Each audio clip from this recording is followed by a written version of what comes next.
من مادرم، این بچه رو من به دنیا آوردم، من این جوان رو بزرگ کردم. اگه جرأت داشت، اگه شیر مردی بود توی راه وطنم، مادرش منم.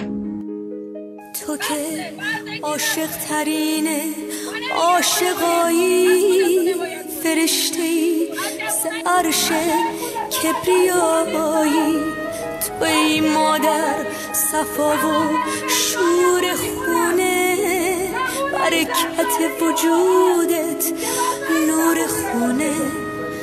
اگه با این ترانه حقیرم سر و پاتو من از طلا بگیرم، هنوز شرمندتم ای نازنینم، کلام اولم ای بهترینم.